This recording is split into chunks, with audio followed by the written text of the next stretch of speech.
prática são textos, né? Os textos, qualquer texto, ele é um gênero textual. Mas nós vivemos em sociedade. E a sociedade, ela tem multiplicidades de funções, né? Ou seja, para nós vivermos em sociedade, nós usamos a linguagem é a nossa base de comunicação social. Mas essa linguagem, ela tem que se adequar às múltiplas funções que temos. Quanto mais numa sociedade como a nossa, né? Que é uma sociedade diferente das sociedades antigas, as pessoas tinham uma vida um pouco mais limitada ali, né? Algumas funções, e nós temos de nos virar ali em 30 para dar conta de um único dia, às vezes, né? Então, assim, numa sociedade moderna como a nossa, nós temos que nos adequar a uma vida cotidiana, familiar. Você tem que ter uma vida tranquila, conseguir lidar com seus filhos, maridos, parentes, pais, enfim, a sua vida cotidiana dentro de casa. Então, é uma função sua, a sua vida cotidiana, e tem que ser feliz ali. Mas aí você tem também o mundo do trabalho. Então, você tem uma função social. Então, você vai para o mundo do trabalho com pessoas que não são da sua família, que tem um ritmo diferente, e ali você vai ter uma outra função que não a sua função cotidiana dentro de casa. Aí vocês ainda, e eu também, nós temos uma função acadêmica, porque a gente estuda. Ou seja, a gente tem uma vida familiar, a gente tem uma vida no campo social, que é no campo do trabalho, vocês devem estar à procura, e ainda a gente tem uma vida acadêmica, né? Fora isso ainda, o nosso mundo ainda ele tem um outro contexto, que é o mundo digital.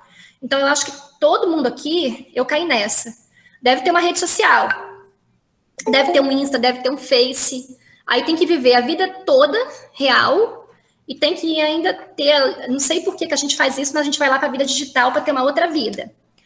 E às vezes tem que ter realmente o mundo digital por causa do trabalho mesmo, porque muita gente trabalha nessas plataformas. Então nós, apesar de termos a linguagem é a nossa base de comunicação, essa linguagem ela tem que se adequar a muitos contextos. Né? Então, a gente tem que falar diferente, usar a nossa linguagem em propostas diferentes em cada espaço que a gente está. Né? Tá dando para compreender? Assim, concordam comigo? A vida de vocês está essa loucura? Sim, professora, mais um pouco ainda. Nossa, tá mais loucura que isso? Tá. Eu acho que vocês têm uma coisa que eu não tenho, porque vocês devem ter uma vida com amigos, ir para um barzinho, ter um namoro, ter uma vida de ser feliz. Eu não tenho nem, assim, eu não tenho porque eu não coube, entendeu? Mas o Lourenço falou que não tem, não. Você não tem essa parte, não, né? Tem mesmo, não. Será, gente? Vocês devem ter uma vidinha mais tranquila. Vocês são jovens. Minha vida é acordar, ir para trabalhar, chegar em casa, dormir, estudar e acordar de novo, ir trabalhar e chegar em casa. Sério? Você foi escravizada pelo capitalismo, então? E final de semana é colocar as matérias em dia e segunda-feira já pula, começa de novo. Ah, que pena, né? Porque é bom ter o lazer também. Faz falta. Carlos, eu tô igual você, tá? Não se preocupa, não. Eu tô estranhando que esses meninos aqui da sala não tenham essa vida mais descontraída em algum momento, né? Mas eu acho que alguém tem, né? Enfim, mas é esse o mundo que nós temos hoje. Né? E como nós somos cidadãos do mundo, a gente acaba se encaixando nisso, não adianta. Você acaba tendo uma rede social, você acaba tendo realmente um trabalho, estudando, porque a gente tem que estudar a vida inteira. E a vida familiar, que todo mundo tem, enfim, alguns têm uma vida religiosa. Então, nós temos vários contextos de atuação, né? Nós temos a linguagem. Aí, voltando para a teoria, agora eu vou para a teoria, para tentar trazer a teoria para isso aqui. Um linguista que eu gosto muito, é a minha linha, assim, o meu pensamento vai muito com ele, né? Há outros linguistas, tá? Há muitos pensamentos na linguística. É um dos autores que é me alinho, né? Que é o Bakhtin. O Bakhtin, ele diz que a vida se organiza, a linguagem se organiza por meio de enunciados. Os enunciados seriam o quê? Seriam as construções verbais que têm um sentido possível para o interlocutor.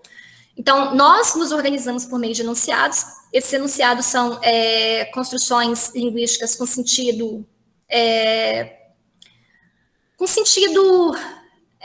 claro, né, para quem me ouve.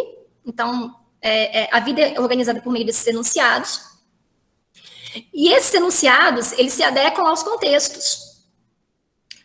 É o contexto que faz que o enunciado se molde aquilo, né, daquele jeito, daquela forma. Então, por exemplo, no século XVIII, em que os homens eles tinham menos espaço de atuação, então a vida era mais vagarosa, as pessoas não tinham essa correria que tem hoje. As pessoas elas tinham uma relação diferente com a vida, com o mundo, com a própria história, né? Era tudo muito mais lento do que é conosco. Então, essas pessoas, quando elas sentavam para escrever algo, que no caso fosse uma carta, que fosse, né? Elas faziam isso com muito mais tempo que nós. Então, elas tinham ali um tempo muito maior para escrever alguma coisa. E elas encaminhavam esse texto para alguém ler, e esse texto, ele também seria lido ali com toda a paciência e tempo do mundo, no caso, para quem recebia, porque a vida das pessoas que estavam ali nessa interlocução, tanto quem escrevia essa carta como quem recebia essa carta, tudo era muito mais lento do que hoje porque a vida deles era diferente, porque o mundo deles era diferente. Então, as expectativas deles também eram diferentes, né? Então, a pessoa sentava, escrevia uma carta, ficava horas ali escrevendo uma carta, aí ela encaminhava essa carta, aí a pessoa sentava e ficava aí lendo essa carta. Então, a carta, ela era um conjunto de enunciados que se adequava ao século XVIII, porque no século XVIII as pessoas tinham tempo para escrita e para leitura. E esse gênero, então, porque a carta é um gênero porque é um tipo de texto, esse gênero, ele era assim porque a época permitia que ele assim fosse, né? Ao passo que no século XXI, o século em que nós estamos, nem temos tempo de escrever tais cartas, nem temos tempo de ler tais cartas, né? Ao passo que precisamos nos comunicar. Mas nós precisamos nos comunicar de maneira rápida e instantânea, porque a vida é uma correria. Então, essa carta, no caso, que era um conjunto de enunciados, que se adequava ao século XVIII, que era um gênero textual, essa carta, ela acaba sendo atualizada ao contexto moderno, ela se torna um e-mail, né? E esse e-mail, ele é escrito de maneira muito rápida, com informações breves, quase instantâneas, assim, para quem vai receber. E essa pessoa que vai receber, ela tem uma leitura também muito breve, e já reencaminha uma resposta de maneira muito rápida, porque o mundo contemporâneo, ele é um mundo que precisa dessa rapidez, né? E aqui eu não estou falando que no século XVIII era melhor e que no século XXI é pior, ou vice-versa. Cada época tem sua história, né? Então, assim, a primeira coisa que eu quero falar para vocês é que os gêneros textuais, eles são tipos de texto que eles têm uma adequação aos contextos, uma adequação às épocas em que eles são produzidos. Vocês não são da literatura, eu sou, então às vezes eu trago exemplos da literatura aqui que vocês talvez achem chato, não tenham ali para vocês muito sentido, mas todo mundo aqui fez o ensino médio, né? Querendo ou não, todo mundo teve que fazer o ensino médio. Então lá no ensino médio, vocês vão estudar, sei lá em língua portuguesa, um autor chamado Luís Vaz de Camões. O Camões, ele gastou 10 anos para escrever um livro chamado Lusíadas. Ele gastou 10 anos para escrever um livro que você, a depender do seu português, gaste 20 anos para ler. Aquele livro que ele escreveu lá é um gênero, ele fez uma epopeia. A epopeia é quando eu escrevo a história de um povo. Então, ele escreveu a história de um povo. Então, é um livro que demandou muito dele. Essa epopeia, ela não é escrita mais hoje. Ninguém mais escreve isso. É um tipo de gênero, a epopeia, que conta a história de um povo em versos. Foi muito escrita no passado, hoje ninguém mais escreve, você não encontra mais quem faça isso. Porque você não tem mais alguém que consiga ter essa disposição, que consiga parar 10 anos da vida para fazer um livro, e também você não tem leitores que queiram ler esse livro, né? A epopeia morreu, ninguém mais escreve. Porém, há pessoas que vão lá nas epopeias e gravam filmes. Sei lá, fazem um filme chamado Troia. É um filme antigo, mas ele fez muito sucesso quando foi lançado, com o Brad Pitt. Esse filme Troia, por exemplo, ele foi adaptado da epopeia. Então, ninguém lê a epopeia, mas, que legal, o cara fez um filme da epopeia e o filme ficou muito bom. Então, assim, o nosso contexto é diferente do que o contexto antigo, né? Então, os gêneros textuais, eles se adequam a esses contextos. E os gêneros textuais seriam o quê, então? Seriam os textos, seriam os tipos de texto, né? E esses textos, eles têm uma função determinada. Então, o e-mail, qual é a função do e-mail? A função do e-mail é informar algo de maneira rápida e instantânea. Eu tenho o Lattes, o currículo Lattes, mas vocês acho que usam mais o currículo Vitae, né? Qual é a função do currículo? É descrever as experiências profissionais e acadêmicas de alguém que está ali à procura de um trabalho, de um emprego, enfim. Eu tenho também outros textos, por exemplo, a notícia. A notícia está lá no site de Linhares. Tem uma função, a notícia? Tem. Qual é a função? Ela está informando alguma coisa acerca da realidade de uma cidade, um evento, um crime, né?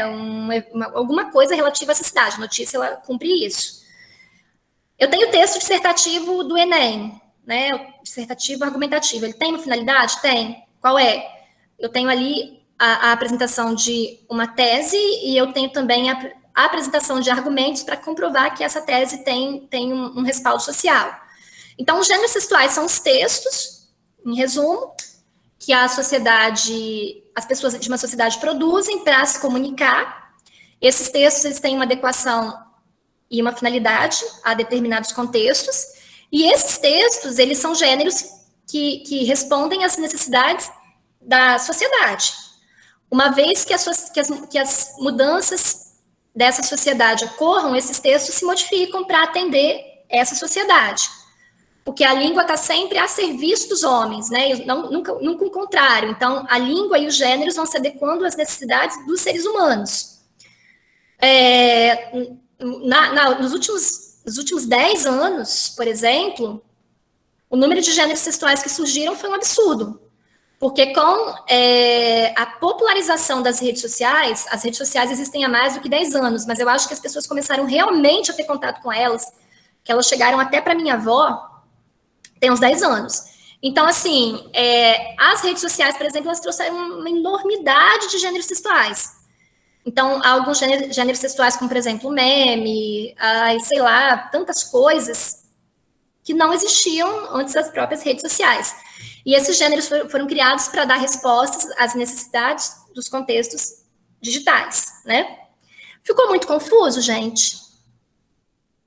Eu vou explicando melhor depois, que eu vou jogando a aula, depois eu vou exemplificando melhor. Mas tá dando para acompanhar? Tá sim, professora. E nós somos rodeados de gêneros textuais. Por exemplo, eu tô aqui falando com vocês agora, isso é um gênero textual? Isso é um gênero textual, é uma aula expositiva. Porque os gêneros textuais, eles não ocorrem só na escrita. A gente, quando está acostumado a falar em texto, parece que é só texto escrito. Eu bato na tecla que não é. A fala também é produção textual. E, por exemplo, eu estou aqui conversando com vocês agora. Isso é uma aula expositiva. Isso é um gênero textual. Vira e mexe, o mundo muda e o professor continua com a sua aula expositiva. Aí todo mundo fala mal do professor porque ele continua não se reinventando, está sempre com a aula expositiva. E eu sou do tipo de aluna que eu só aprendo com aula expositiva. Ai, meu Deus, eu sei que tem gente que não gosta, mas... Aí eu acabo sendo aquela professora que dá aula expositiva. Mas é um tipo de gênero, né? É isso, então. Tá dando para compreender, eu vou caminhando. Não está dando, vocês me parem. Só para a gente ver aqui alguns gêneros textuais que são necessários ao administrador. Porque não existe ninguém no mundo que domine todos os gêneros. Tem até uma brincadeira que eu falo assim na escola, porque a pessoa fala assim, os meninos não sabem escrever. Eu falo, bom, mas eu também não sei escrever. A depender do gênero, eu não sei escrever mesmo. Não me peça para escrever um conto, um romance, não me peça para escrever uma poesia, não me peça para escrever uma música, porque eu também não vou saber. Porque nós dominamos a escrita e dominamos a escrita de alguns gêneros textuais somente, né? Não há ninguém que domine todos, nem Camões. Porque, assim, antes de dizer que eu sei escrever em tal gênero, né? Essa é a ideia. Então, vocês, como administradores, vocês não precisam aprender a escrever poesias. Podem fazer poesias caso queiram. Mas não é o trabalho de vocês exatamente, né? E nem a faculdade vai trabalhar isso com vocês, para que vocês aprendam tal gênero.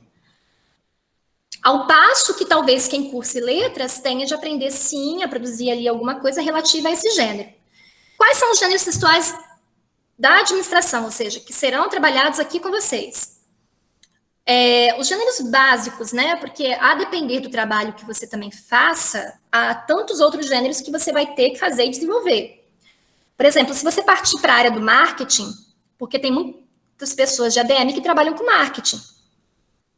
O pessoal do marketing, ele vai ter de aprender a escrever, a produzir gêneros dentro do seu campo de atuação. Por exemplo, propagandas. Propagandas são gêneros textuais. Agora, os gêneros básicos, aqueles que estão na rotina do administrador, são a resenha. A resenha não é nem só um gênero do administrador, é também um gênero do estudante, né? Porque há muitos professores que pedem dos alunos resenhas, é um texto muito acadêmico também, mas ele é um texto também do campo do trabalho. A resenha, ela é tão interessante tanto para a produção, eu vou produzir uma resenha, apesar de ser um texto bem difícil, não é tão fácil assim, como é também interessante que eu leia uma resenha, né, como aluno que sou, também é interessante. O resumo, que é diferente da resenha. O resumo pode parecer, a princípio, um texto fácil. Todo mundo fala assim, nossa, o resumo é um texto fácil. O resumo não é um texto tão fácil, tá? Porque para fazer o resumo, eu tenho que separar o que é principal, o que é acessório, ou seja, o que é a ideia principal, o que é a ideia acessória. Então, eu preciso distinguir muito bem uma coisa da outra para conseguir fazer um bom resumo. E é muito comum que as pessoas que vão resumir alguma coisa, elas copiem e colem, né? Elas peguem trechos, e o resumo nunca é copiar e colar trechos de uma outra produção e dizer que isso é um resumo. É um texto que vocês usam muito, e eu acho que até mais como estudantes, do que como pessoas que trabalhem ali no campo da ADM. A ata, esse é um texto muito comum. Por incrível que pareça, a gente até, assim, tem evoluído digitalmente, tudo mais, mas a ata, ela é muito presente no campo do trabalho, tá? Porque ela é um registro das reuniões que ocorrem dentro de uma instituição, e nós sabemos que há problemas sérios de comunicação nesses ambientes, ou se não há, né, na verdade eles não podem nem existir, já conversamos aqui sobre isso, o perigo dos problemas de comunicação no ambiente de trabalho. E a ata, ela é interessante como texto no campo da administração, e ela existe, as empresas usam, né, porque ela registra aquilo que é dito. Então, ela salva na escrita aquilo que foi falado. E aí, como todo mundo assina essa ata ao final de uma reunião, numa empresa, ela, de certa forma, ela limita ali problemas posteriores acerca de alguém que diga alguma coisa, né, sobre aquela reunião, e, na verdade, isso não foi dito, porque está registrado ou não está ali. Então, a ata, ela é um texto com muito valor dentro de um espaço empresarial. O relatório fica geralmente para o funcionário iniciante, né, para o colaborador iniciante, às vezes para o estagiário, porque quem já é mais experiente numa empresa não tem muita paciência para fazer relatório, acaba jogando essa função. Então, é um texto que geralmente fica ali para quem está começando a trabalhar numa empresa mesmo. Até porque, às vezes, né, uma pessoa de uma hierarquia já mais superior, assim, um gerente, uma pessoa e tal, ela quer saber de tudo que está acontecendo, então ela quer ler os relatórios, mas ela nunca quer produzir, né? Então, ela sempre pede ali para ler tudo que está acontecendo, então tem que saber também escrever um bom relatório. O procedimento, que tem uma relação com a segurança no campo do trabalho, é um texto também muito usado na ADM. O mural virtual, o comunicado, o aviso, que tem uma relação ali, o aviso com o próprio mural virtual. A gente vai ver isso melhor depois. Eu não pus outros gêneros ali, mas também existe um gênero chamado... o currículo, né? O currículo Lattes. A entrevista de emprego também, eu quero trabalhar com vocês se dá tempo. A entrevista de emprego é um gênero textual. Eu sempre dou umas dicas aqui de como fazer, de como participar, de como responder as questões. Enfim, há alguns outros, assim, mas eu acho que eu não vou ter tempo de trabalhar com vocês, porque tivemos muitos feriados, né? E seriam ali os gêneros principais do campo da administração. Como alunos também, vocês vão ter que fazer artigo científico, vão ter que fazer TCC, vão ter que fazer projeto. Então, tem muito gênero para vocês dominarem ainda. Acho que português merecia ali mais 6 meses, tá? Na grade, mas vocês não vão ter, não. Mas o que eu puder aqui dar uma geral nas próximas aulas, eu vou fazer. Podemos continuar, gente? Sim, professora. Beleza. Aí, antes de partir para os gêneros em específico, né, para falar deles, para falar aqui como se faz um currículo, para falar como faz um relatório, como que é exatamente que esses gêneros são produzidos, ou seja, né, para falar de maneira mais materializada um pouquinho sobre cada um deles, nós precisamos entender o que seriam as tipologias textuais. E aí eu vou começar a falar agora das tipologias textuais. Eu até achei interessante que alguns grupos do seminário falaram assim, o texto tem tal tipologia. Eu achei interessante que algumas pessoas já trouxeram isso, sinal que vocês têm uma noção. Eu só vou dar uma aprofundada aqui hoje. As tipologias textuais, elas são formas que a linguagem assume em determinados textos, a fim, né, de alcançar as finalidades desses textos em sociedade. Então, esses textos, eles são construídos a partir da linguagem. Agora, a linguagem se adequa a determinados tipos para que esse texto consiga se configurar dentro da dinâmica social a qual ele, enfim, né, terá que se adequar. E nós temos 5 tipologias textuais. Na verdade, a gente tem outras, mas assim, as que mais usamos aqui no campo da administração são a narração, a descrição, a dissertação, a argumentação, a exposição e a instrução. E eu vou falar um pouquinho para vocês de cada uma delas agora. Começando pela tipologia textual da narração, ou tipologia textual narrativa. Que eu acho, assim, talvez a mais gostosa, a que mais nós consigamos entender aqui. O que é a narração? A narração é quando alguém escreve um texto, ou alguém usa a voz, para contar uma história. Então, a partir do momento que alguém começa a narrar para outro indivíduo uma história, ele está lançando mão da tipologia narrativa. A tipologia narrativa, ela quase sempre é ficcional, às vezes pode não ser.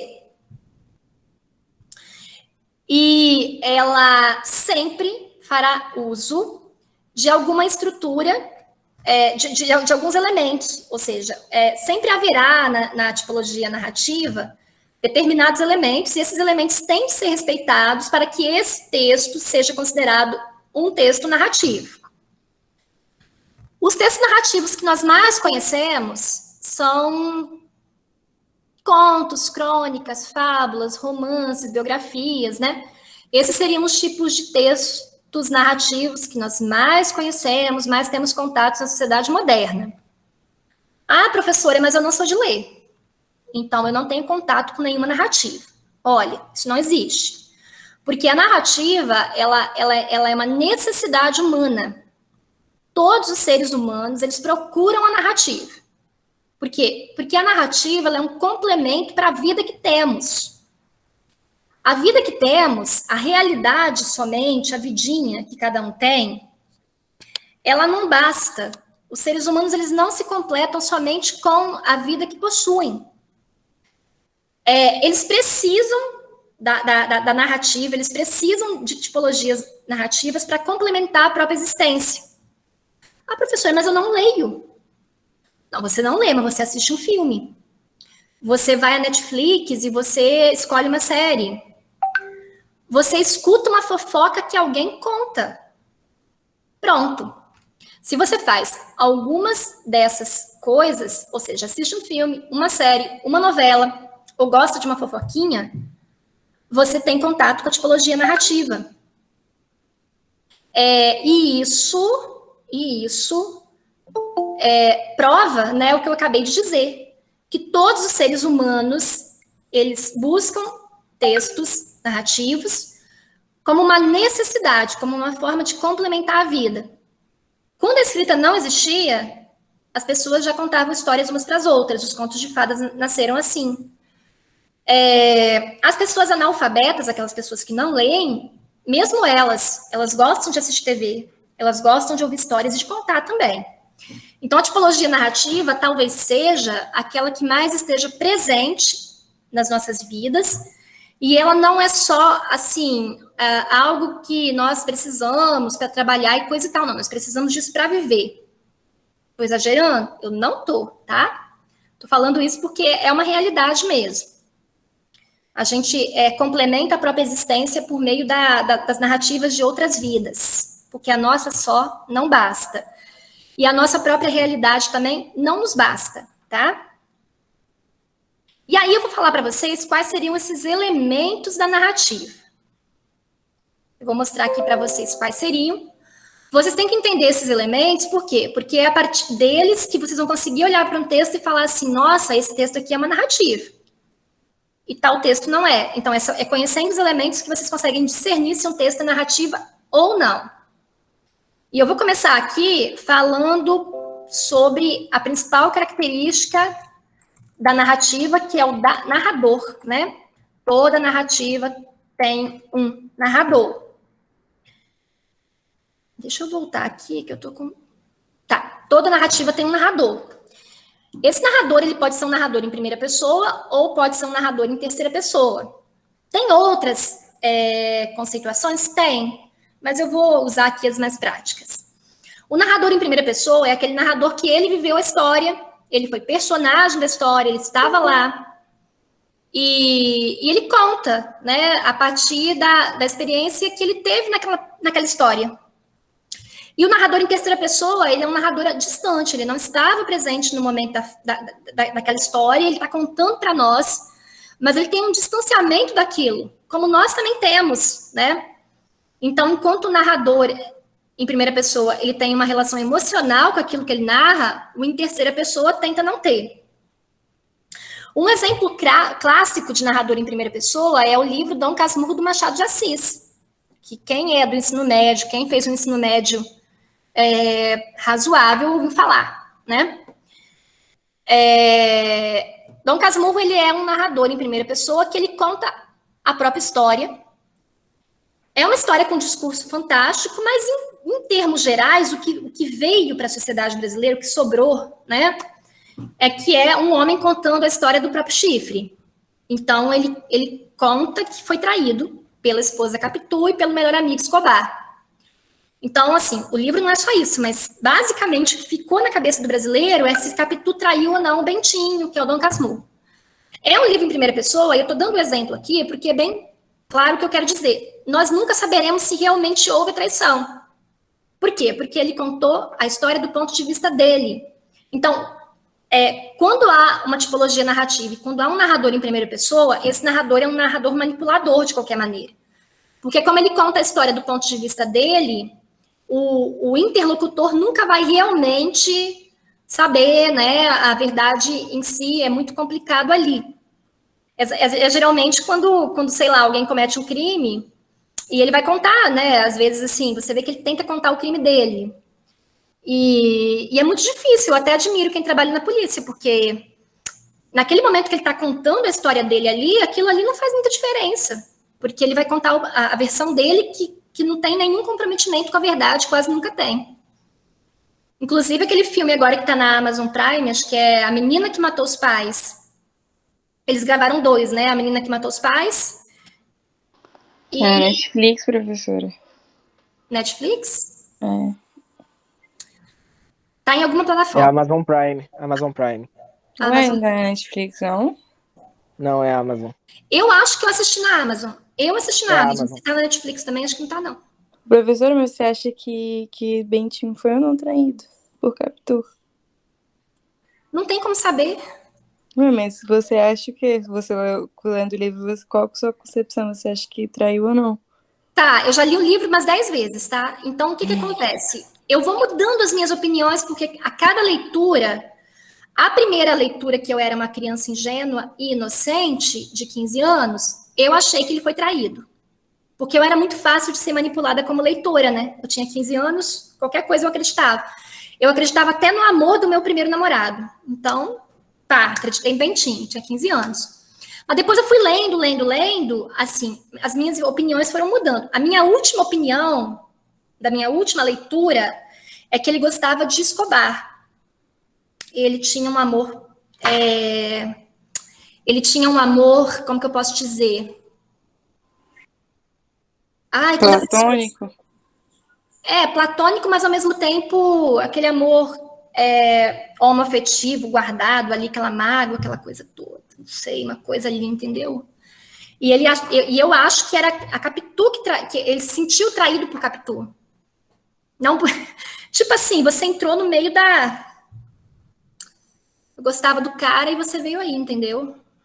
Tinha um nome para isso, ele tinha um amor reprimido. Minha última opinião. Mas eu tô meio doidona ultimamente, ainda tem que ler de novo. Eu acho que ele pensava tanto no Escobar que ele até via o rosto dele no próprio filho, professor. No livro ele fala que ele vê a semelhança entre o filho e o Escobar. Porque assim, eu conheço homens, né? Já sou casada com homem, enfim, tenho homens, conheço homens, trabalho com homens. E aquela relação dele de amizade ali, pra mim, excedeu. Entendeu? Mas é o que eu penso hoje, mas vai que eu leio de novo, porque, Milena, não dá pra saber, tá? Não, mas eu também acho que ele não foi traído, não. Acho que ele era bem doidão, mas assim, eu já li, eu acho que umas 2 vezes. Mas desde a primeira vez que eu li, eu não achei não que ele tinha sido traído. Eu achei, nossa, eu era muito inocente. Primeira vez que eu li também, eu tinha 15 anos, mas eu também não achei, não. Viu, Milena, eu era muito mais ingênua que você. Com 15 anos eu era muito ingênua. Nossa, eu morava na roça, gente, era uma coisa. Só via boi, café. Quando aparecia um livro, aí fazia as minhas leituras todas idealizadas lá, achando que o pobrezinho do homem foi traído. Nossa. Aí eu virei moralista aos 15 anos, né? Nossa, como é que a mulher foi fazer isso com o homem? Moralista ainda. Mas eu dei uma evoluída, né? Eu tive outras percepções já, mas assim, o discurso da obra nem é esse. O discurso da obra passa longe da questão da traição em si, né? A gente tem aí uma crítica à elite, né? Mas enfim, nem é a questão da aula, né, gente? Ó, vocês estão... Já ficamos aqui. Mas deu para entender? A ideia da primeira professora. pessoa? Beleza. Tem até umas séries assim da Netflix, né? Eu vou exemplificando com série também, porque ajuda vocês entenderem. Que elas são em primeira pessoa. E elas causam confusão na gente também. Essa questão ali, né? Eles jogam muito isso também. Aí eu tenho o lugar é o contexto, é onde a história se passa. Então, toda a narrativa ela é ambientada, né? Ela tem um espaço onde ela ocorre. O lugar, às vezes, tem um poder maior sobre as ocorrências, às vezes não. Às vezes o contexto ele tem um poder ali maior, né? E às vezes não. Então, é normal também isso. Não vou ficar falando muito de lugar, mas tem algumas narrativas que elas ocorrem em distopias, elas são distópicas. Só vou falar isso porque às vezes confunde um pouquinho. A distopia é um tipo de narrativa que se ambienta num espaço que é totalmente diverso à nossa realidade. Poliana, qual é a nossa realidade? Nós vivemos numa sociedade institucional. Então, a gente se organiza por instituições. A gente tem a família, a gente tem a igreja, a gente tem a escola, a gente tem o governo. Mas Cuba não é democrático, não tem problema. Cuba tem um governo. Cuba tem famílias, Cuba tem escola. Ela não é uma distopia, ela só tem um governo diferente do nosso. Poliana, mas a Coreia do Norte tem tudo isso também, ela tem instituição. Então, a sociedade mundial ela é uma sociedade que se organiza por meio de instituições. Tem algumas narrativas que elas escapam às instituições, elas se organizam em espaços onde não há uma organização institucional. Vou dar um exemplo para vocês. E vou dar um exemplo de história infantil, porque todo mundo aqui já foi criança, então vão entender. Tem uma história chamada, por exemplo, João e Pé de Feijão.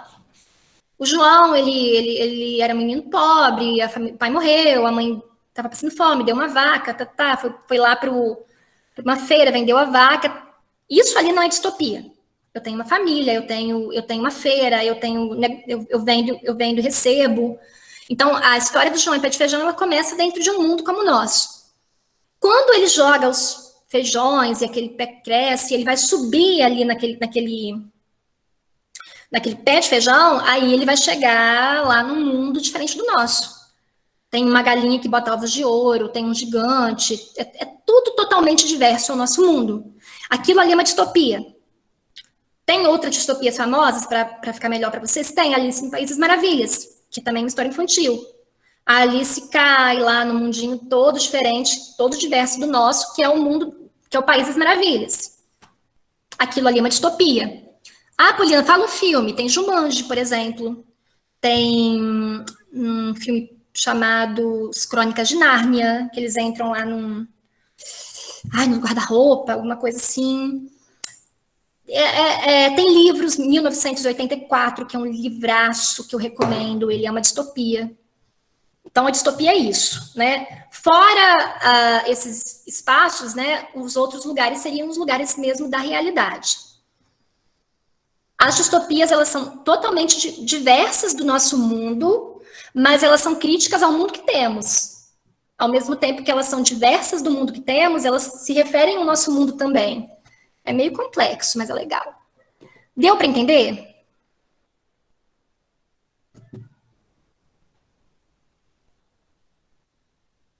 Vou esperar vocês responderem. Deu para entender, gente? Sim, professora. Tá. Vocês querem falar alguma distopia que já assistiram? Ou se é alguma coisa de distopia, perguntar? Tem aquele livro também, 1984. Acho que eu falei, né? Agora eu falei, né? Ele é uma distopia. Fantástico. Professora, Tem Admirável Mundo Novo. Tem uma também nacional. Revolução dos Tem uma Bichos. nacional chamada Teocrasilha, que conta como seria se o Brasil fosse uma instituição totalmente baseada na igreja, entendeu? Deve ser uma distopia, sim. Porque tem até uma série chamada Handmaid's Tales, acho que é o Conto da Aia, que é uma distopia, ela parte desse princípio também de uma sociedade teocrática. Esse livro que o Alan falou, Alan, qual que você falou aí? Era uma distopia também, A Revolução dos Bichos. Isso. Muito bom, muito bom. Só livraço. Leiam. Vão ser administradores muito melhores, tá? Se vocês lerem bastante narrativa. Como serão pessoas também, né? Mas abertas à pluralidade. Acho que entenderam, só deram exemplos certinhos aqui. Aí eu tenho tempo, né? O tempo está relacionado ao transcorrer da narrativa, então está relacionado à passagem mesmo, né? O tempo, ele é meio complicado a depender da narrativa, porque existe a narrativa cronológica, que é aquela que inicia e se desenvolve, então tem o início, meio e fim. Então ela vai jogando ali com passado, presente e futuro, porque ela é cronológica, então ela respeita as etapas, né? O presente, ele se torna passado logo que ele é superado, né? E aí aquele jogo de passado, presente e futuro, então é uma cronologia normal. Aí a gente tem, é muito comum na narrativa o flashback, né? O flashback é uma palavra em inglês, mas todo mundo sabe a que me refiro. Que é quando dentro do tempo presente, a personagem ela faz um retorno para o passado. Então ela pode fazer esse retorno num sonho, ela pode fazer esse retorno contando uma história, ela pode contar essa história, ela pode ter, assim, momentos que ela vai lembrar, né? De coisas que aconteceram que ela não se lembrava mais, vai ter um impacto ali psicológico. Ela vai voltar ao passado de algum modo. Às vezes, quando é filme, o próprio filme retorna, né? É muito comum isso.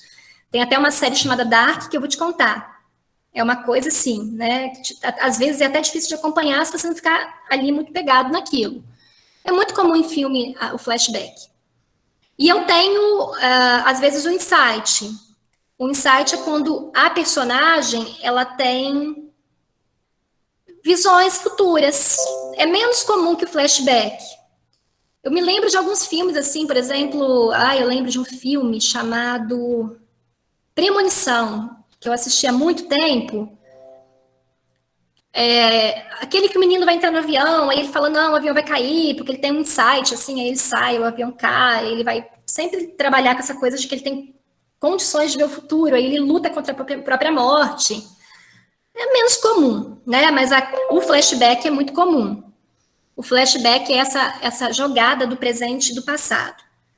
Novelas, por exemplo, elas trabalham um pouco menos com flashback, porque o público que assiste novela é um público, às vezes, com uma faixa etária maior, que não teriam ali tanta condição de acompanhar. E aí se cansam, né? Agora, filmes que são feitos para pessoas com uma faixa etária mais baixa, eles usam muito flashback. Deu para entender? Sim, professora. Beleza, então continuemos. Aí tem as personagens, porque para ter tipologia narrativa tem que ter tudo isso que eu tô falando aqui. Se não tiver tudo isso, não é tipologia narrativa, tá? As personagens, elas são as figuras ali que às vezes, quase sempre, né, elas têm mais presença numa tipologia narrativa. Eu costumo conceituar as personagens, assim, como planas ou redondas. Antigamente existia uma conceituação que eram personagens protagonistas, antagonistas. O protagonista era o bonzinho, o antagonista era o malzinho. Mas eu acho isso tão maniqueísta, tá fora de moda. Então, assim, a personagem, ela começava boazinha e até o final ela ia assim. E aí tinha um inimigo, alguém que queria acabar com ela. É uma coisa meio antiquada hoje para as produções modernas, para os textos modernos. Então, a gente não trabalha mais muito com essa configuração. Quem está em literatura lá no romantismo, no século XVIII, aí tinha a moreninha, aquela coisa, mas isso aí já está meio fora de moda. Tem gente que gosta, né? Hoje, a gente trabalha mais com as personagens planas e personagens redondas, que acho que elas respondem melhor às narrativas atuais. O que seriam as personagens planas? As personagens planas, elas não mudam o comportamento ao longo de uma narrativa. Então, elas têm sempre o mesmo perfil. A Cinderela, por exemplo, vou falar coisa de criança aqui, porque o meu mundo é de criança e vocês já foram crianças. A Cinderela dá raiva. A Cinderela, ela começa boazinha. Aí a mãe dela morre, tá tudo bem. Tá tudo bem, não. Ela fica triste, mas ela continua boazinha, ela não se revolta, não. Até a mãe dela fala, minha filha, continue boa até o fim. Aí, tadinha da Cinderela, todas as coisas mais horrorosas do mundo que uma mãe possa, assim, sonhar, que uma filha possa vir a passar, acontece com ela. O pai se casa com outra mulher, a mulher judia, as filhas abusam, bullying, um horror. O que a Cinderela faz a vida inteira? Ela fica boazinha. Perante as maiores humilhações, perante tudo que ocorre, ela fica boazinha.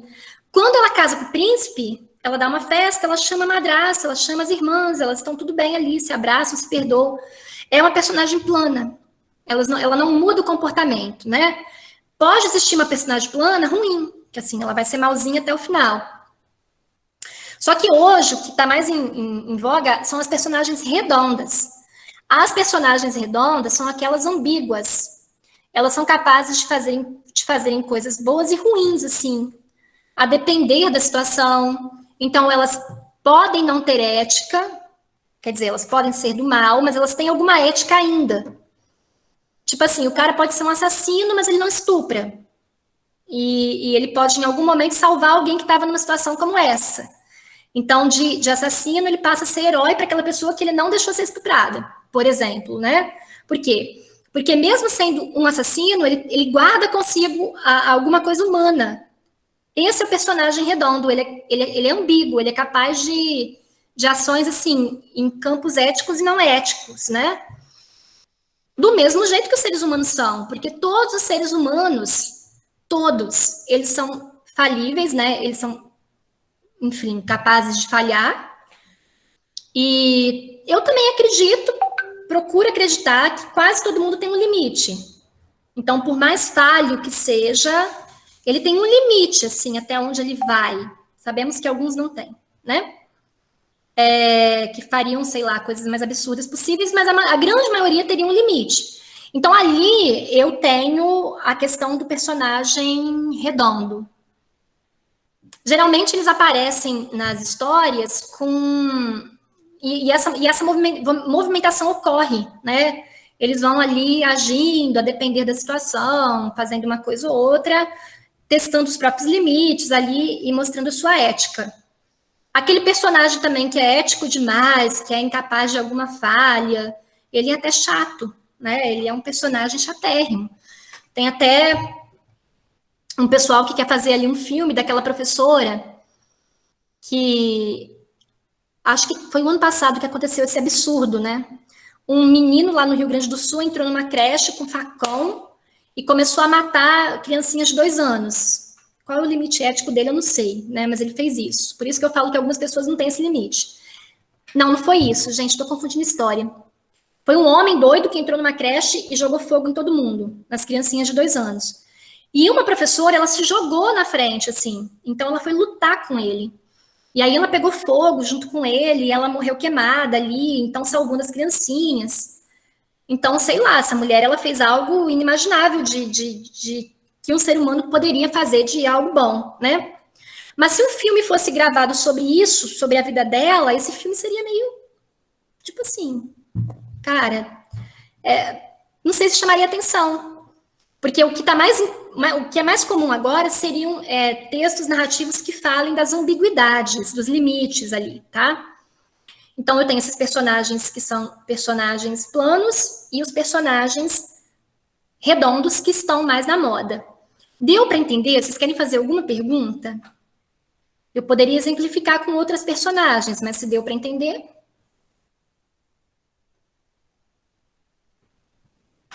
Alguma pergunta, gente? Vocês querem falar algum personagem conhecido da literatura, do cinema, e aí eu falo se ele é plano, se não é? Dê outro exemplo, professora, por favor. Vou dar. Vamos pegar aqui o Batman e o Coringa. Acho que todo mundo já ouviu falar. Penso eu. Ou assistiu o filme ou ouviu falar, né? Mas não são muito conhecidos. O Batman, ele é uma personagem redonda. Ele não é plana. E por ser uma personagem redonda, ele tem ambiguidades, tá? Muito fortes. O que aconteceu com o Batman? O Batman, ele riquíssimo, perdeu os pais muito cedo. Os pais foram assassinados à frente dele. E isso foi, claro, foi um impacto na vida dele, né? Foi um impacto tão forte que ele não se libertou. Então, ele vive preso a essas lembranças, ele não liberta a própria vida para outras coisas porque ele está só ligado a esse evento. Então, toda a vida dele se constrói em volta desse trauma. Tudo que ele vai ser, todas as relações afetivas, tudo dele está em torno desse trauma. Então, ele é um homem traumatizado, ele é um homem marcado. Essa marca, né, ela transformou ele em alguém também muito inseguro, de certa forma, né? Em determinado momento, o Batman, ele tem, então, que fazer escolhas quando ele se torna adulto e tudo mais, e como ele não escapa a esse trauma, ele faz a escolha pela justiça. Então, ele se torna um justiça. Tem que a revelia da lei, ou seja, fora das instituições, né, não agregado a elas, vai tentar tornar o mundo melhor. Então, o Batman é um justiceiro. Só que aquilo que ele escolheu é algo que está sempre no limite. Que limite é esse? É o limite da violência. Por quê? Porque o Batman, ele sempre está prendendo pessoas. E ele impôs a si mesmo um limite ético, que é não matá-las. Então, o Batman não mata. Vocês vão pegar todos os filmes do Batman, todas as histórias em quadrinhos, vocês entregam tudo aqui e me mostrem em algum momento que ele matou. Ele não matou. Ele não mata.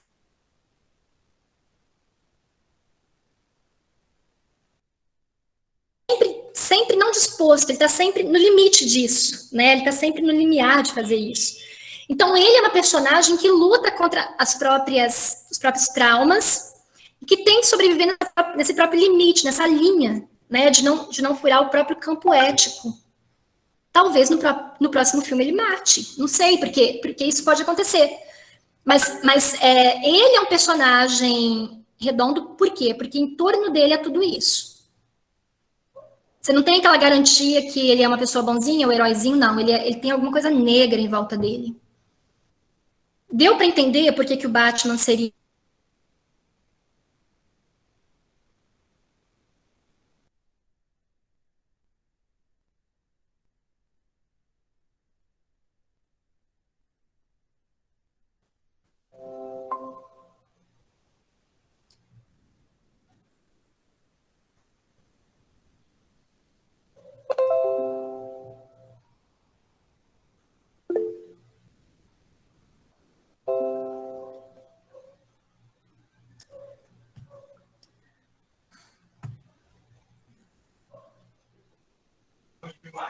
Deu uma queda, professora. Deu, tô tentando retornar, mas não retornei ainda não, tô aqui na luta. Galink.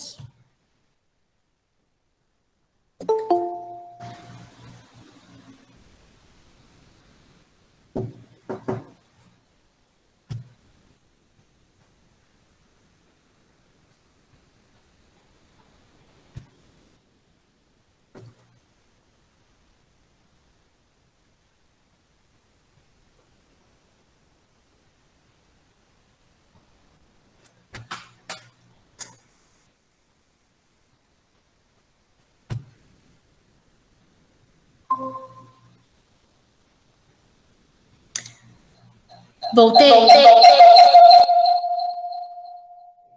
Sim, professora. Por que eu voltei duas vezes?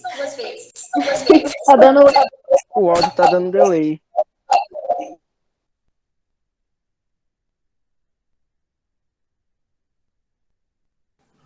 Tá sem som, professora? O microfone tá desligado, professora. Eu falei que me suportar duas vezes não dá, né? Eu vou ter que compartilhar a tela de novo também. Poxa.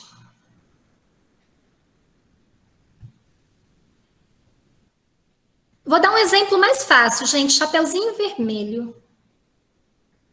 Para falar da questão do personagem... Ah, não.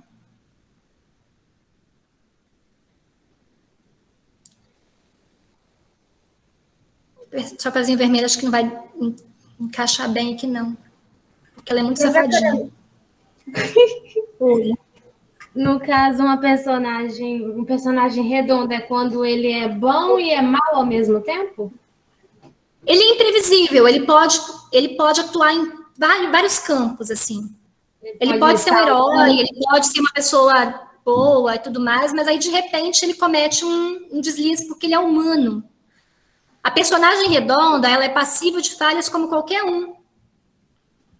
Ela não é uma pessoa heróica totalmente, nem ela é uma pessoa maldosa totalmente. Entendi. Porque, por exemplo, o Batman é um herói. Não é bem um herói, não.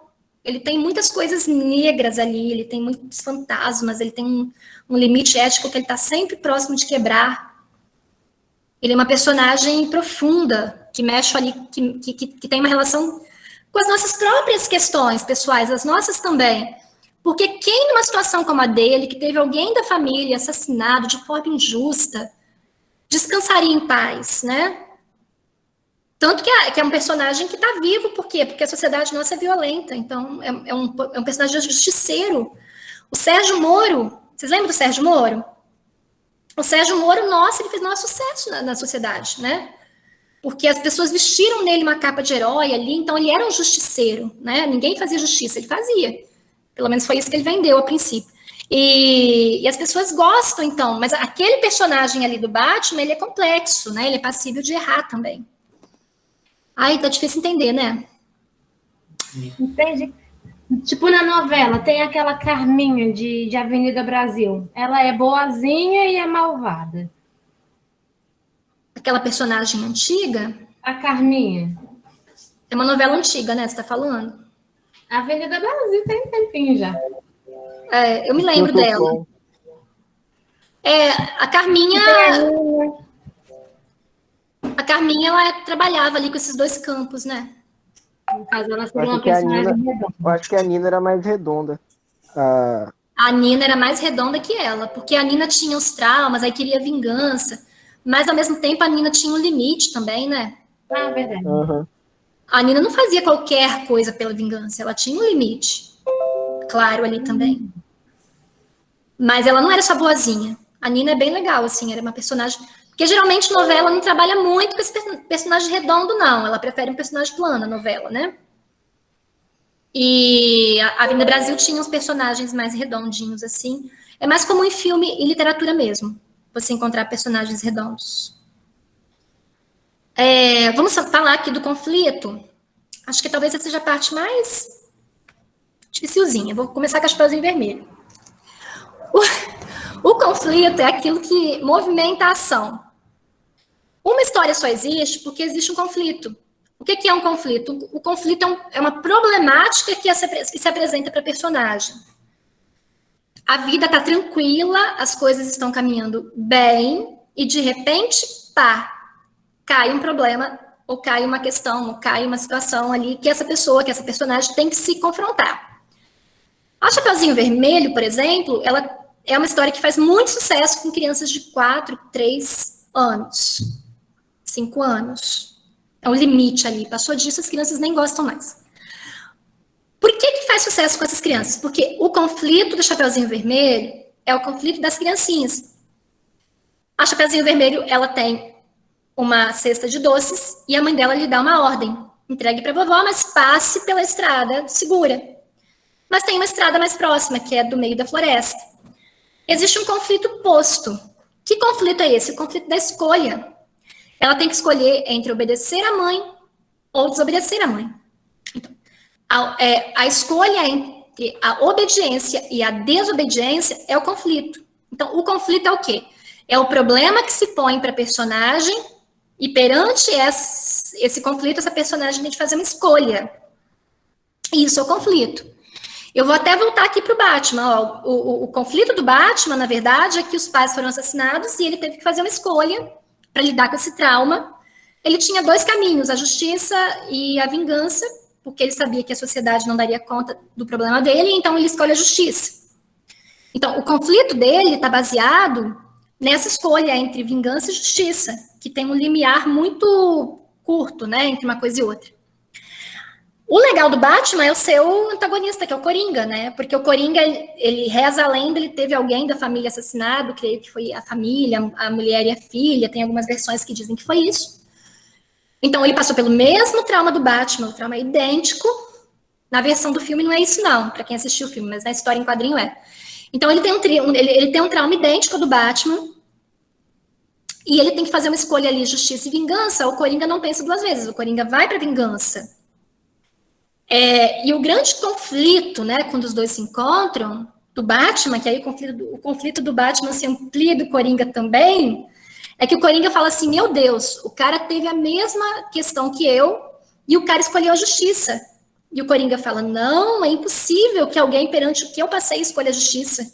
O Batman não é um justiceiro, o Batman é um vingador. Então, o tempo todo, o Coringa, ele é ótimo por isso, o tempo todo o Coringa, ele quer provar para o Batman que o Batman, ele é um vingador. Então, qual é a grande questão do Coringa? É fazer o Batman matar, né? Então, tudo que está em torno da história do Coringa e do Batman é que o Coringa quer mostrar para o Batman que ele é um vingador e não um justiceiro. Então, o Coringa quer fazer o Batman matar.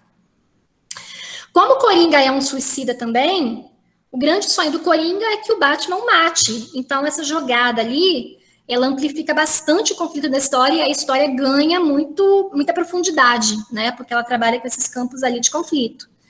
Tem alguém que falou aqui uma coisa legal. Fala, Luiz, fala pra gente. Nessa questão de conflito, professora, no filme do Capitão América, Guerra Civil, que no começo do filme eles fazem uma missão e morre muito civil na missão. Aí o governo ele cria um tratado para registrar os super-heróis para a ONU. E aí os Vingadores eles acabam se dividindo ali, eles têm que escolher entre trabalhar para o governo ou ir contra a lei para poder continuar livre nas ações, porque eles têm medo de serem controlados pelo governo. Ah, entendi. Entendi. Mas toda história vai ter conflito. Se ela for narrativa, ela tem conflito, tá? E aí o não é uma conflito do questão movimento. de. Não é uma questão de vilão contra herói, é heróis contra heróis ali. São os mocinhos contra os mocinhos. Entendi. Eu não assisti não esse filme. Mas, enfim, e por que a gente lê um livro? Por que a gente assiste um filme? Por que a gente vai ao cinema? Por que a gente gosta? Porque os conflitos que estão ali, geralmente, são os nossos conflitos. Então, você vai ler um livro porque o conflito do livro é o seu. Ou, às vezes, não é o seu conflito que está ali, mas é um conflito que você gostaria de vivenciar, né? Eu juro para vocês que eu tenho vergonha de mim, mas às vezes eu fico assistindo o Stories da Tássia Naves. Eu falo, gente, o que eu tenho na cabeça? Aí, a Tássia Naves lá, que é linda, jovem, rica, muito podre de rica lá, uma blogueira. Aí, qual é o conflito dela? Escolher entre 2 sapatos. Cara, eu nunca vou poder escolher entre 2 sapatos, porque, enfim, aqueles sapatos que ela compra lá. Mas eu fico acompanhando, porque, de certa forma, como eu nunca vou viver isso, mas aquilo, sei lá, tem alguma coisa ali naquele momento para descansar a minha cabeça que me complementa, né? Então, eu não vou ter esse conflito na vida, mas vou assistir. Sei lá, igual um cara que nunca vai ter uma Ferrari, mas gosta de ficar acompanhando alguma coisa ali, de carrão. Ele nunca vai ter, mas é uma coisa que ele gostaria de viver, então ele vai para a narrativa para complementar a vidinha que ele tem. E às vezes a gente vai para a narrativa para a gente vivenciar um problema que é nosso, para tentar resolver o nosso conflito acompanhando o conflito de outra pessoa. Então você assiste um filme, tem um conflito ali que é seu, é uma questão sua, e você vai acompanhar o filme porque alguma solução que aquele filme vai trazer também é uma resposta para um conflito que você vive, né? Tem até uma série na Netflix bem legal chamada Mad. É a história de uma mulher que tinha violência verbal do marido, umas questões ali muito de mulher mesmo. Nossa, eu acho que uma série daquela, para uma mulher que está sofrendo violência dentro de um matrimônio, nossa, aquela série seria um fortalecimento para a mulher conseguir sair do seu próprio conflito. Então tem muito isso também. E a gente também, quando tem um conflito que não é do nosso interesse, a gente não quer saber, né? Tipo assim, eu vou lá assistir meu marido está assistindo aqueles programas de esporte, aí um fulano, um jogador brigou com o outro, e gente, tô nem aí. Eu levanto e saio. Não me interessa, é um conflito que não diz nada para mim. E acontece também quando você começa a ler um livro, você fala, isso não tem nada a ver comigo, para. Normal. A gente geralmente procura os conflitos que são os que nós temos ou conflitos que gostaríamos de ter. Por isso que a gente às vezes gosta de ver gente rica, ver luxo, assim. Até porque é uma coisa ali que às vezes faz falta na vida de gente pobre, né? Aí continuando, clímax. O clímax é um momento do texto narrativo que você não larga mais. Aquilo tá tão legal que você não sabe separar o que é vida sua, privada, e o que é narrativa. Você confundiu a sua vida com aquilo com a sua vida. É quando você está lendo um livro e não consegue largar, é quando você está assistindo um filme e não consegue abandonar, é quando você está assistindo um jogo de futebol, porque aquilo aí também é uma narrativa de certo modo, e aí você não para de assistir o jogo, porque você entrou numa situação que não há uma separação entre realidade e fantasia, e é um momento de extremo prazer. Não tem aquela fofoca, estão contando para você e você fala, vai, conta, quero ver o final. Tá no clímax, você tem que ver aquilo, porque aquilo ali mesmo que uma fantasia é algo que te dá prazer, e esse prazer você faz questão de levar até onde você possa. Todo mundo já sentiu essa sensação de estar no meio de uma narrativa e não querer parar, né? Espero que de livros, né? Espero que lendo livros, mas às vezes acontece com outros tipos de texto. Deu para entender? Sim, professora. Já sentiram isso?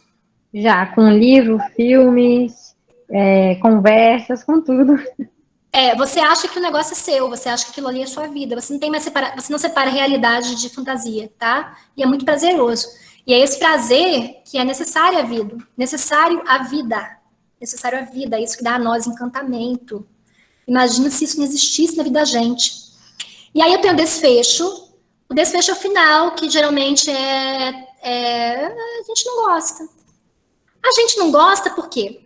Porque a gente se iludiu que o texto era nosso. Então, naquele momento ali do clímax, que você confundiu fantasia e realidade, você achou que o negócio era seu.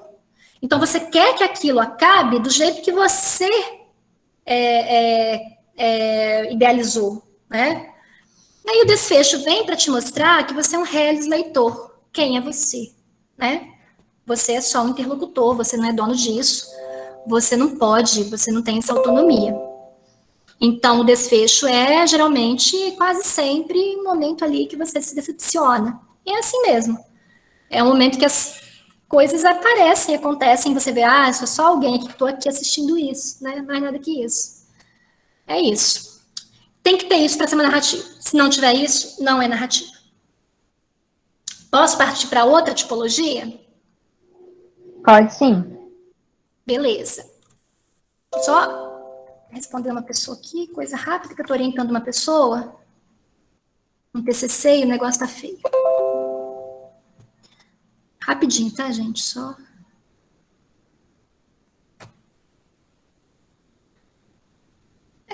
Voltei. Vai chegando novembro, o pessoal vai enlouquecendo no TCC. Eu trouxe aqui uma fotinha do Batman e do Coringa, mas já estou passando. E aí eu tenho a outra tipologia, que eu acho que vai ser bem mais rápida para eu explicar, que é a tipologia dissertativa ou argumentativa. Não preciso ficar muito aqui falando, por quê? Porque essa tipologia, vocês estudam muito no ensino médio, e essa tipologia, ela é trabalhada muito na produção da redação do Enem, então vocês chegam com uma bagagem legal aqui. A tipologia argumentativa, ela parte do seguinte pressuposto, né? Para que seja uma tipologia argumentativa, eu tenho de ter uma tese, ou seja, eu tenho de ter uma opinião muito bem consolidada acerca de algo. Então, isso é o começo da construção de uma tipologia argumentativa. Eu trago à sociedade uma opinião consolidada acerca de algo. Não adianta falar que a injeção de coronavírus da AIDS, tá? Não é por aí. Eu tenho que ter realmente uma opinião consolidada. Não posso falar qualquer coisa de trás da orelha, né? Então, a tipologia argumentativa começa assim. Só isso, no entanto, não é o bastante para que uma tipologia seja argumentativa por si só. Porque, além de uma opinião consolidada acerca de alguma coisa, eu preciso ter argumentos para segurar essa opinião. Então, a tipologia argumentativa, ela tanto tem que ter uma tese, ela tem que ter uma opinião, ela tem que ter alguma coisa consolidada, que seja visualmente, assim, possível. E eu tenho de ter uma série de argumentações ainda para segurar isso que eu acabei de dizer, né? Juntos, essa tese, essa opinião consolidada e esse conjunto de argumentos fazem a tipologia argumentativa, que é assim que se constrói um texto do Enem, né? O aluno, ele vai jogar uma tese e essa tese dele, ela tem que ter já uma substância, não pode ser uma bobagem qualquer. E depois ele ainda vai ter que construir uma série de argumentos para comprovar essa tese. Esses argumentos, eles têm que ter também ali uma organização, né? Ou seja, eles não podem ser retirados de trás da orelha, como é muito comum hoje nas redes sociais. Então, por exemplo, se eu digo que é melhor que Deixa eu falar uma coisa polêmica. Se eu digo que as pessoas teriam direito de ter posse de armas de fogo, né? Se eu digo que as pessoas, cidadãos acima dos 18 anos, deveriam ter direito a ter uma arma de fogo, uma posse, nem vou entrar em porte, não. É uma ideia que eu acho que as pessoas têm o direito de defender, minha opinião. E eu acho também que as pessoas teriam direito de ter uma arma a depender, né? Então, assim, é uma opinião também que eu, às vezes, considero. Mas se eu digo isso tão somente, então, as pessoas maiores de 18 anos, desde que não tenham aí uma relação com a criminalidade, passagem pela polícia e tudo mais, passando por alguns testes, teriam direito a ter uma posse de arma. Eu disse uma opinião. Essa opinião, ela tem que ter uma argumentação que a respalde, né?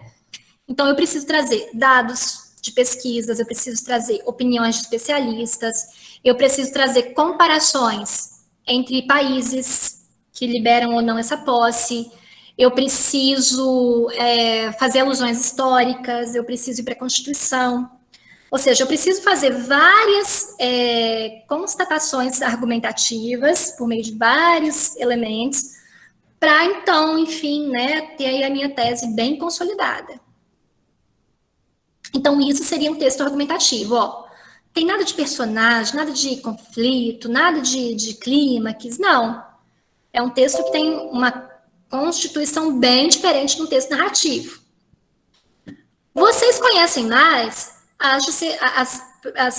os artigos de opinião que fazem lá no ensino médio, é um texto argumentativo, e conhecem mais os textos dissertativos, argumentativos do Enem, né? Mas no mundo acadêmico, a tipologia argumentativa ela é usada em textos mais complexos, como, por exemplo, o ensaio. Ele é um texto, tem o mesmo pressuposto, é um texto bem difícil, de 8 páginas, pelo menos. O TCC, ele vai ter isso também. Os artigos científicos que vocês publicam em revistas também. A dissertação de mestrado, até a tese de doutorado, eles são textos que são trabalhados a partir dessas tipologias. Vou abrir agora para perguntas.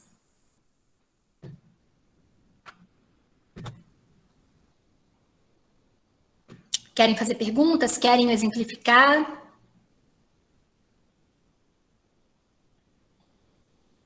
Ficou claro, gente?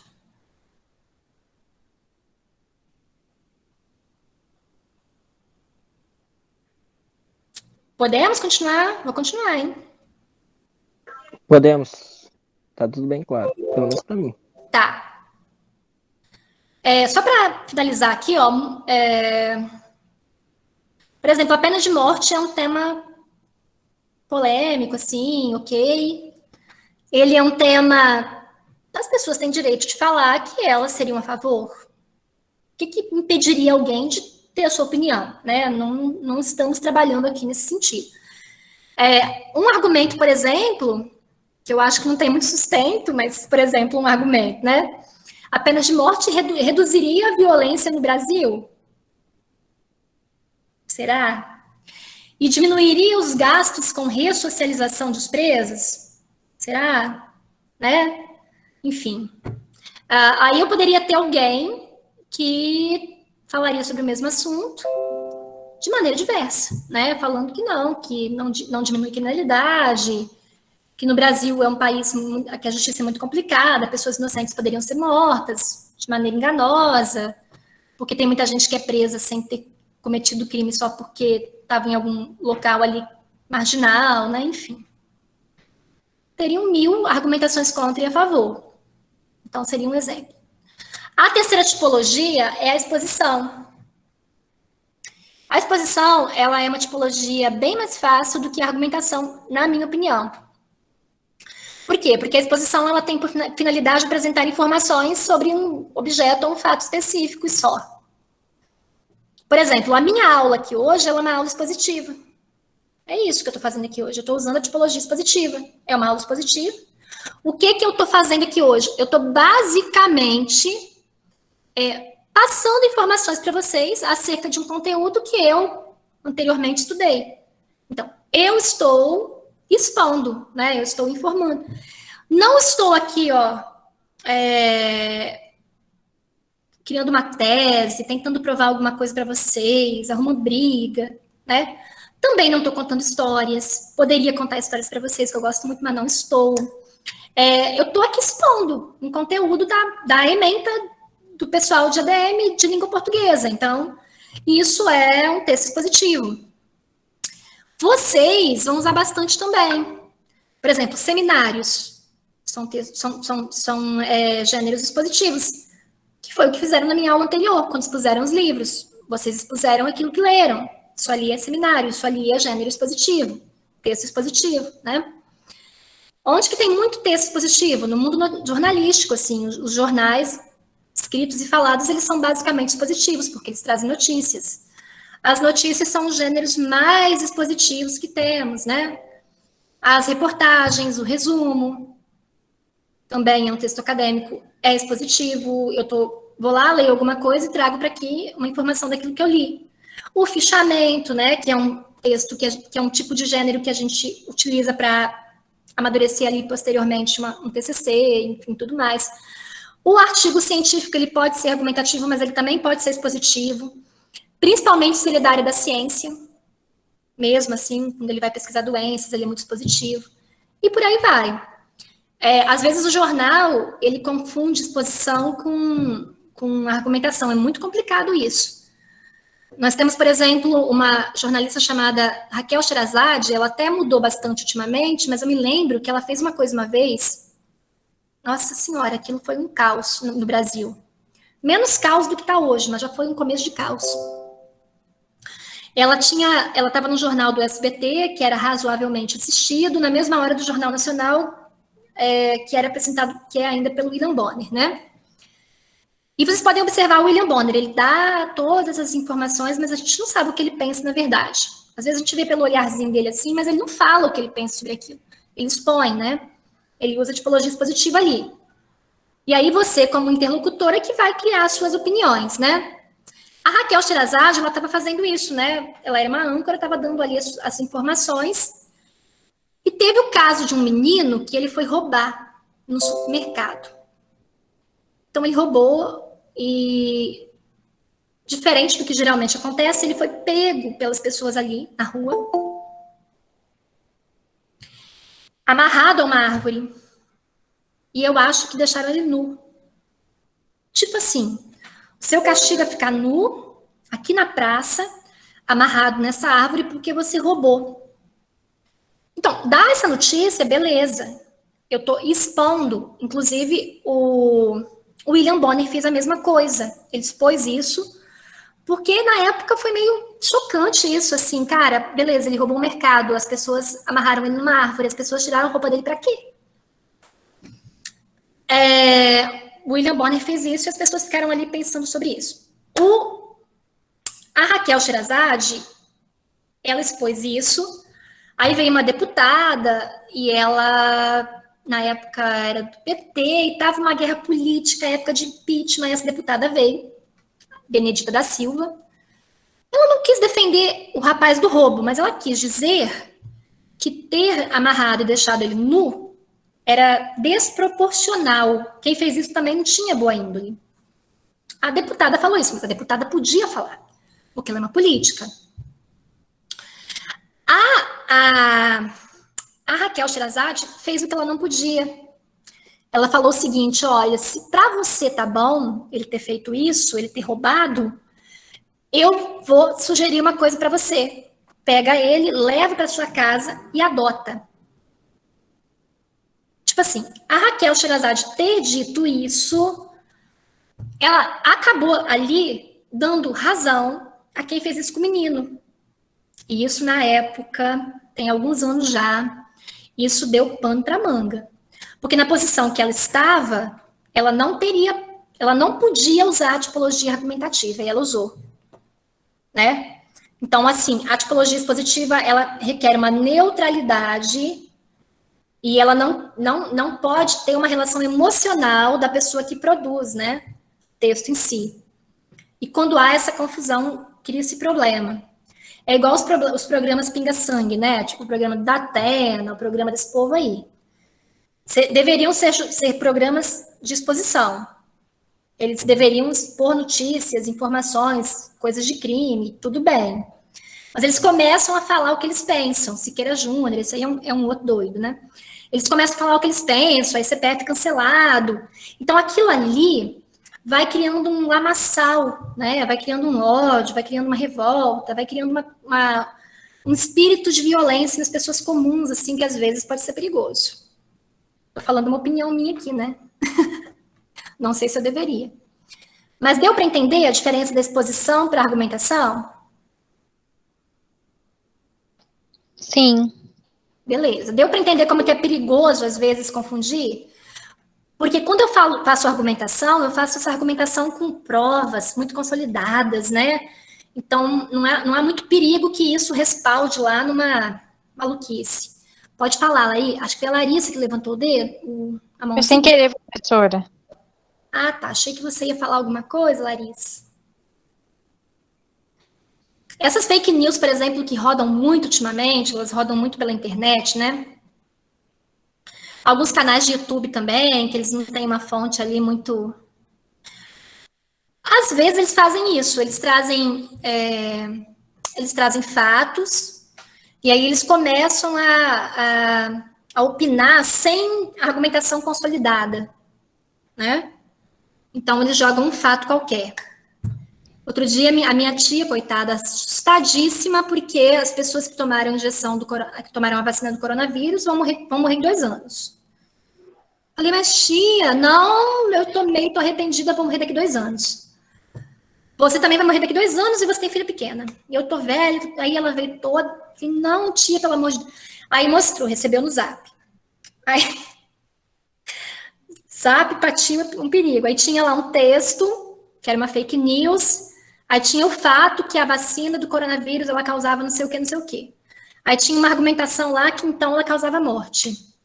Pronto, a minha tia acreditou, né? Aí eu falei, tia, é um fake news, ó, tem um fato aqui que não se sustenta, para começar.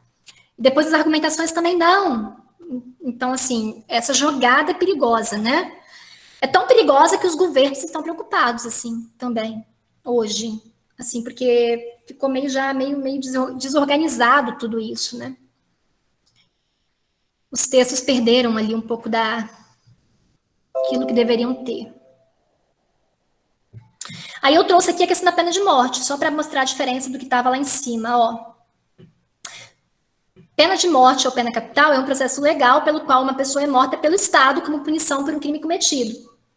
A decisão judicial que condena alguém à morte é denominada sentença de morte, enquanto que o processo que leva à morte é denominado execução. Não tem opinião aqui.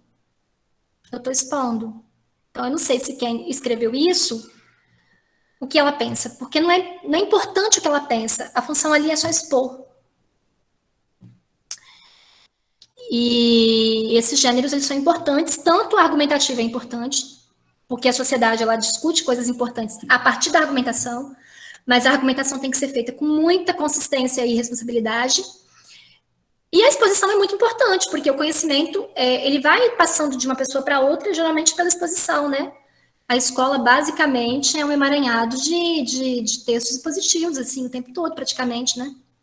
Claro que a escola também tem opinião, porque os professores têm essa liberdade, mas, basicamente, é a exposição.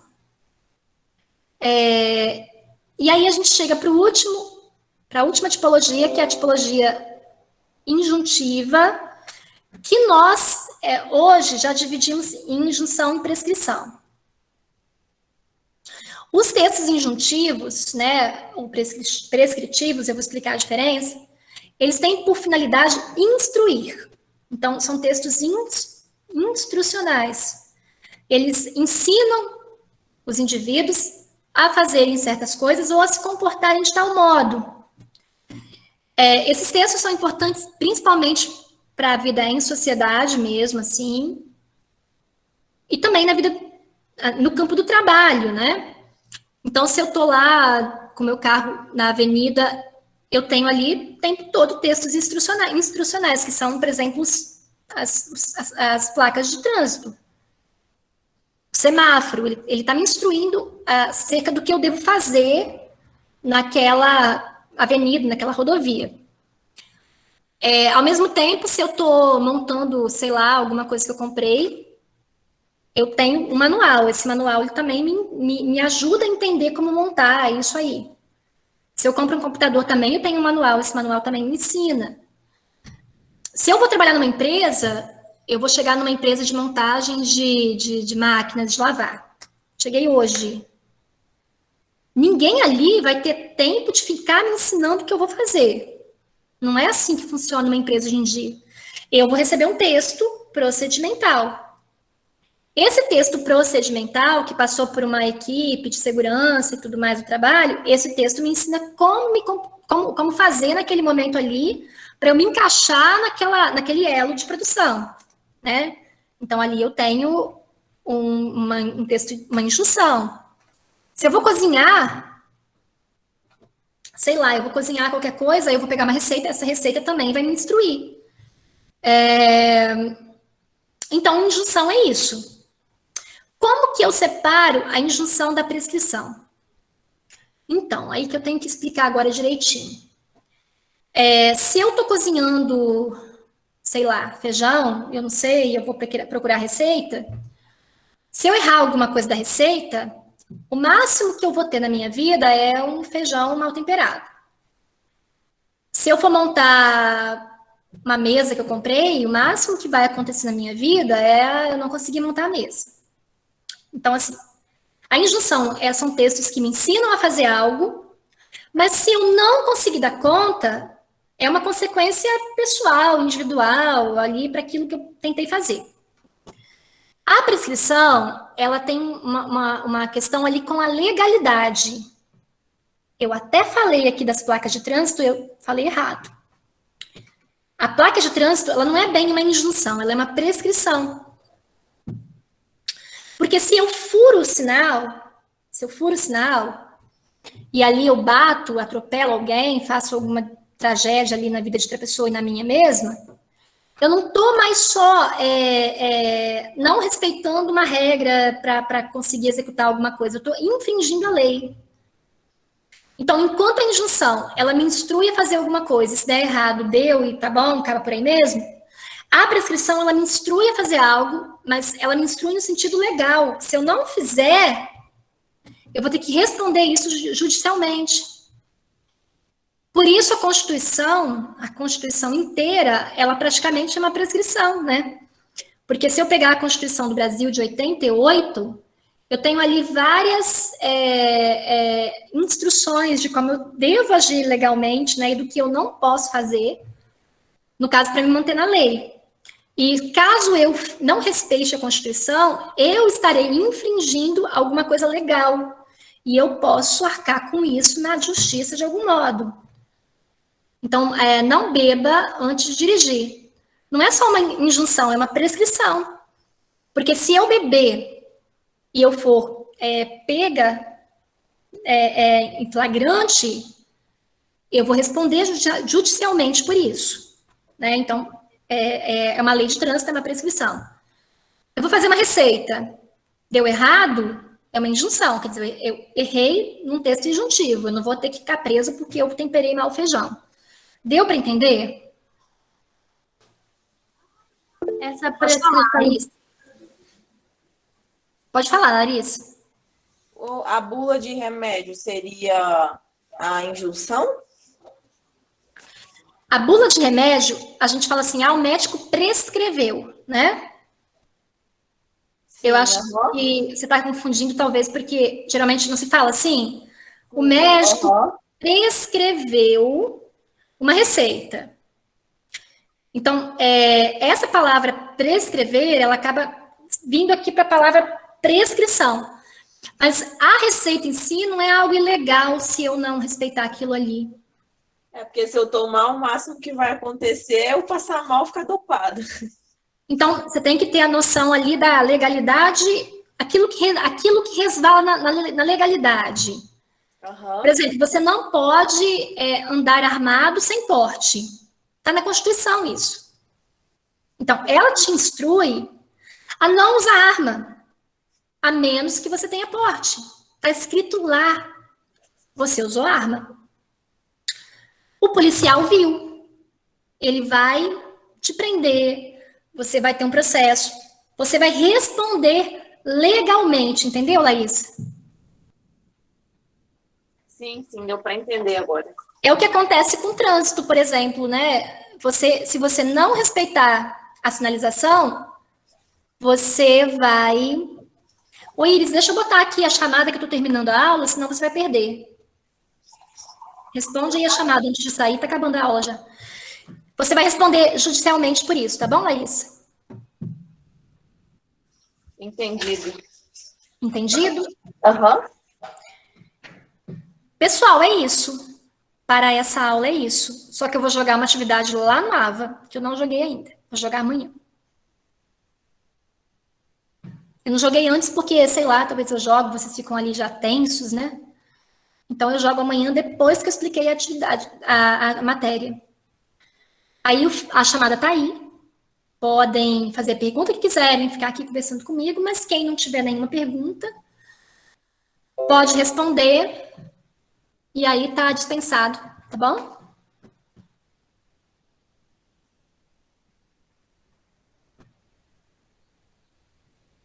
Eu só preciso que vocês entendam, porque vai ter prova e tudo mais sobre isso. Pode falar, Is. Eu vim aqui responder o formulário, o nome do aluno ali não preenche, né? É lá na pergunta sem título que eu coloco o nome? O que eu fiz? Será que eu errei nesse formulário? Eu coloquei na pergunta sem título. Vou colocar ali também. Poxa, acho O que eu nome fiz do uma aluno coisa errada. tem que Eu acho que preencher. eu acho que dá certo. Eu acho que dá certo na hora que eu for conferir. Tá bom, vou preencher. Desculpa aí, obrigada. Desculpa, não, acho que eu fiz uma. Acontece. Ai. Tá acontecendo muitas coisas ultimamente. Tô sempre. Outro dia eu botei falta pro menino aqui também.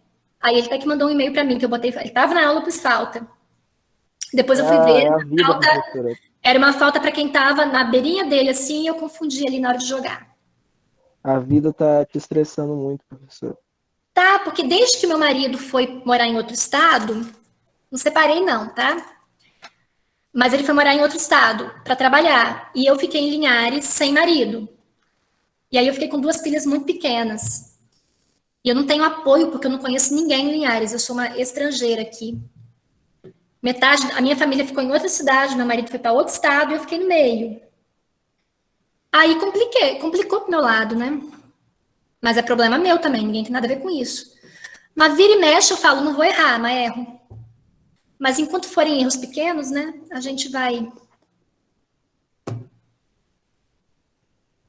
Luiz Henrique, você pode entrar em contato comigo no privado, né?